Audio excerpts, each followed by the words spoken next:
पुण्यात युवक काँग्रेसचं हल्लाबोल आंदोलन आता सुरू झालेलं आहे। नशा नको नोकरी द्या अशा घोषणा यावेळी देण्यात येत आहेत। राज्य सरकार विरोधात युवक काँग्रेसनं हा मोर्चा काढलाय आणि यावेळी काँग्रेसचे राष्ट्रीय अध्यक्ष उदय भानू चेब यांनी या मोर्चाचं नेतृत्व केलं।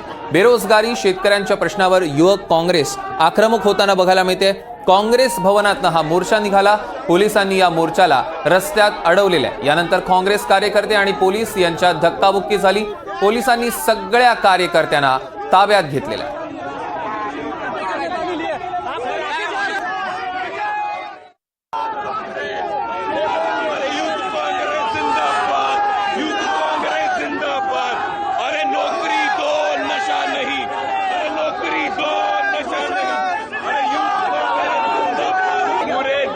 में भारत का ये आंदोलन चल रहा है, यूथ कांग्रेस का आंदोलन चल रहा है नशाखोरी और बेरोजगारी के खिलाफ। इसको बीजेपी सरकार जिंदाबाजी दबाने की कोशिश करेगी, दबेगा नहीं। परवानगीसाठी जर थांबलो तर हे सरकार आम्हाला कधीच परवानगी देणार नाहीये। काय मागण्या काय होत्या तुमच्या? काय आमच्या मागण्या मुख्य मागण्या ह्याच आहेत। नोकरी द्यायला पाहिजे या सरकारनं, रोजगार द्यायला पाहिजे, नाकी नशा द्यायला पाहिजे।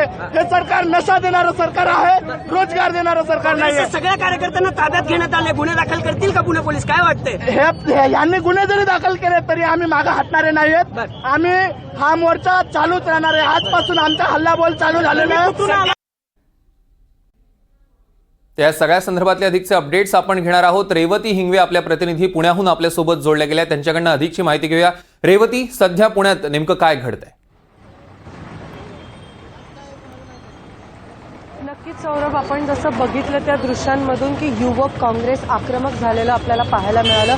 खरं तर हल्लाबोल आंदोलन आज पुणे शहरात सुरू झालेलं आहे युवक काँग्रेसकडून। देशभरात खरं तर हे जे आंदोलन आहे त्याची सुरुवात झालेली आहे आणि महाराष्ट्रातली सुरुवात आज पुण्यातून करण्यात आलेली आहे। नशा नको नोकरी द्या असा हा नारा लावत युवक काँग्रेसनी हल्लाबोल आंदोलन आज पुणे शहरातल्या काँग्रेस भवनपासून सुरू केलं आणि त्यानंतर जेव्हा ते बालगंधर्व चौकात आले तेव्हा तिकडे पोलिसांचा मोठा बंदोबस्त होता, बॅरिगेड्स देखील लावण्यात आलेले होते आणि तेव्हा तिथे त्यांना रोखण्यात आलं होतं। जेव्हा या आंदोलनाने एक आक्रमक भूमिका घेतली, ज्या आंदोलकांनी एक आक्रमक भूमिका घेतली, तेव्हा जसं आपण त्या दृश्यांमधनं देखील पाहू शकतो की अक्षरशः कार्यकर्त्यांना फरफटत गाडीत टाकून डेक्कन पोलीस स्टेशन पर्यंत नेण्यात आलेलं आहे। खरं तर आता हे पाहणं महत्त्वाचं ठरणार आहे की या सगळ्या कार्यकर्त्यांवरती गुन्हा दाखल होतो की नाही, कारण आत्ता किमान जवळपास 10 ते 15 कार्यकर्त्यांना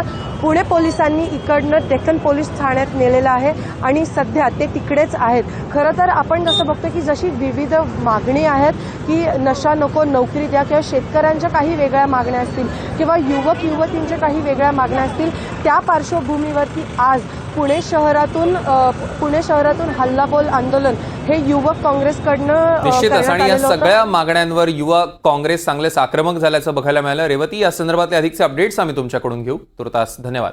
दरम्यान ह्या सगळ्यावर आता पोलिसांनी नेमकी काय प्रतिक्रिया दिली आहे ते देखील आपण बघणार आहोत।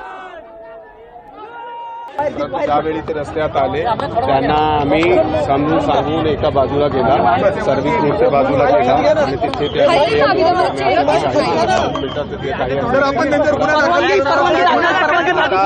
त्यामधून खूप सारे लोकांना आम्ही डिटेन केलेलं आहे। त्यांना पोलीस स्टेशनला घेतलं आपण, त्यावेळी आम्ही कायदेशीर कारवाई इन्फॉर्मेशन पोलिसांना बलाचा असा कुठलाही गैरवापर केला गेला नाहीये। त्यांना आता जे रस्त्यात कोणी येत आहे, रस्ता बाजूला करण्यासाठी आपल्याला काही वेळी तसा त्यांना पकडूनही बसमध्ये बसावं लागणार ना, तेवढा तर काही गैरवापर